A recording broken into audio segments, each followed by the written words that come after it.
Ragnar's family tree branches across England, Denmark, Norway, and legend before any secure trunk appears. A genealogy should connect people through evidence, yet Ragnar's supposed relatives arrive through sources separated by centuries. The task is therefore not filling empty boxes, but testing whether the boxes belong to one family at all. Begin at the center, where the name Ragnar Lothbrok itself resists stable historical identification. Frankish annals name a 9th century leader called Regin Harris, but they do not supply his Scandinavian parents, wives, or sons. Later scholars have proposed connections, although no consensus turns Regin Harris into the complete saga Ragnar. Without a securely identified individual, every ancestral and descendant line inherits uncertainty. The surviving tree is best treated as several medieval genealogical models placed beside contemporary fragments. The saga of Ragnar Lothbrok makes Ragnar the son of Sigurd Ring and connects him to heroic royal ancestry. That parentage belongs to a legendary historical framework rather than contemporary documentation. The saga then gives Ragnar relationships with Thora and Aslaug, whose stories structure different phases of his heroic career. Aslaug carries an even deeper legendary pedigree as the daughter of Sigurd the Dragon Slayer and Brynhild. This ancestry links Ragnar's household to the Volsung tradition, expanding prestige backward into heroic myth. It cannot be entered into a modern historical database as a verified biological line. The same source presents sons whose distinctive names organize future campaigns and royal associations. Ivar the Boneless, Bjorn Ironside, Hvitserk, and Sigurd Snake in the Eye form one influential configuration. Other texts alter the group, distribute mothers differently, or introduce additional sons. Variation is not a small copying error at the tree's edge. It shows that medieval authors used family relationships to combine narrative cycles. Saxo Grammaticus provides a second major model in his Latin history of the Danes. His Ragnar has different partners and a much broader sequence of campaigns than the Icelandic saga's hero. Lagertha appears in Saxo's account, but not as one securely documented spouse among a settled historical list. Writing close to 1200, Saxo stood centuries beyond the 9th century events assigned to Ragnar. His project sought to furnish Denmark with an expansive past comparable to other learned histories. Genealogy within that project carried political and literary purpose. When Saxo and Icelandic prose disagree, selecting the most familiar family arrangement does not resolve their source distance. Agreement can preserve shared tradition, while disagreement reveals how freely that tradition could be reorganized. English and Irish records offer firmer dates for some supposed descendants, but usually not for their father. The Anglo-Saxon Chronicle names leaders and follows armies without constructing a complete Ragnar household. Halfdan appears as a major commander and later ruler in Northumbria. Ubba is associated with the invading forces, though the contemporary record gives no reliable maternal pedigree. Ivar's identification with the Ímair recorded in Irish annals is widely supported but remains debated. Irish annals call later rulers descendants of Ímair, creating the historically consequential Uí Ímair Dynasty. That lineage is far better anchored than the claim that Ímair was certainly Ragnar's son. In other words, a branch may become visible even when its attachment to the legendary trunk remains doubtful. The Uí Ímair ruled and competed around Dublin, York, and the Irish Sea World. Their record demonstrates dynastic continuity and political memory, not automatic descent from every saga ancestor.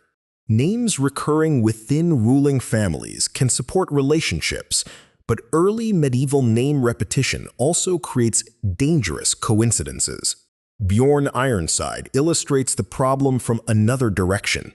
A Viking leader named Bjorn appears in Frankish material connected with mid-9th century raiding. Later Scandinavian tradition makes Bjorn a son of Ragnar and an ancestor of Swedish rulers. Temporal fit is possible, yet matching a common elite name across traditions cannot establish identity alone. The Swedish dynastic links are preserved in sources concerned with legitimizing and explaining later kingship. Sigurd, Snake in the Eye, likewise becomes a bridge toward Danish royal ancestry in later accounts. Some traditions connect him through descendants to rulers who stand closer to documented history. Every step must be tested separately because a credible later segment cannot authenticate a legendary earlier link. Genealogies often gain authority by attaching a doubtful ancestor to a securely known descendant. Historical method must travel in the opposite direction, moving only where each relationship has independent support. What kinds of evidence could reconstruct such a tree? Contemporary statements of parentage would be strongest, especially when independent sources agreed. Coins can establish a ruler's name and authority, but they rarely state biological relationships. Runic inscriptions sometimes commemorate kinship, although no accepted 9th century inscriptions map Ragnar's household. Burials may reveal biological relatedness through ancient DNA when preservation, sampling, and context permit. No securely identified grave of Ragnar provides a genetic reference for testing alleged children. Even a biological match would establish kinship between sampled individuals, not identify them through a saga name. Isotope analysis can illuminate childhood mobility, but movement patterns do not prove parentage. Chronology offers another filter, eliminating combinations that require implausible generations or conflicting careers. Unfortunately, Ragnar traditions often provide elastic or literary time rather than reliably synchronized dates. Geography can test opportunity, but Scandinavian elites and armies moved across wide maritime networks. Two people appearing in connected regions were not necessarily relatives.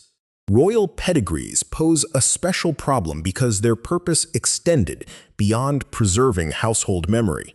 They could justify rule, reconcile competing regional traditions, and connect Christian kings with admired pre-Christian ancestors.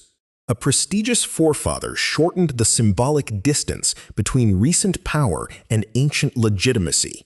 Ragnar became especially useful because different son traditions opened paths toward several ruling lines. This flexibility increased his genealogical value while reducing confidence in any single complete tree. Medieval writers did not necessarily distinguish history, heroic tradition, and political origin exactly as modern researchers do. Their genealogies can reveal what relationships mattered to their societies, even when biology remains unproved. Thus, the tree is evidence for medieval memory before it is evidence for 9th century reproduction. Modern family diagrams often conceal this distinction through identical connecting lines. A solid line between Ragnar and Ivar can make a literary assertion look equivalent to a contemporary parentage record. Responsible reconstruction needs graded links labeled contemporary, later, disputed, legendary, or unknown. One cluster contains historically attested army leaders in Britain. Another contains the Uí Ímair rulers with a stronger dynastic connection to Ímar. A third holds later Scandinavian royal genealogies attaching rulers to Bjorn or Sigurd. The central cluster contains Ragnar's marriages and heroic ancestry as medieval literature. Connections between clusters remain possible in places, but possibility is not a completed pedigree. Could shared descendants eventually solve the question through genetics? Living person DNA cannot simply leap across unverified medieval generations to identify Ragnar. Population ancestry is widespread and recombined, while documentary gaps prevent assignment to one named 9th century individual. Ancient DNA from well-contextualized elite burials might test specific close relationships. It would still require independent identification and careful avoidance of circular reasoning. Calling a grave Ragnar's because its DNA resembles alleged descendants would merely repeat the disputed tree. The most productive research may therefore concern smaller questions. Was a particular burial group biologically related, and does its date match one recorded dynasty?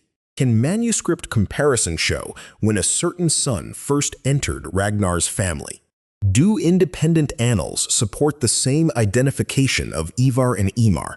Each answer could strengthen or remove one connection without pretending to recover the entire household. The tree's human consequence reaches beyond scholarly diagrams. Medieval rulers used ancestry to define belonging, rank allies, exclude rivals, and present conquest as inherited right. Modern audiences likewise seek personal continuity with a past that rarely preserved ordinary families by name. Ragnar's Pedigree attracts because it offers a dramatic bridge across that documentary loss. Yet an attractive bridge can carry more certainty than its foundation support. What can finally be reconstructed is a history of claims arranged around several real political figures.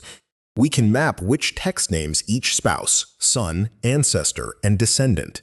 We can date those texts approximately and compare their purposes, agreements, and contradictions. We cannot presently verify Ragnar's full parentage, marriages, or biological children. One securely identified family burial containing Ragnar and a named close relative would transform the discussion. No such discovery currently anchors the competing branches. Until then, the humblest surviving objects outlast the grand pedigrees. Coins name rulers, while bones preserve unnamed kinship. Ragnar's family tree can be charted as medieval tradition, but not reconstructed as a verified biological lineage.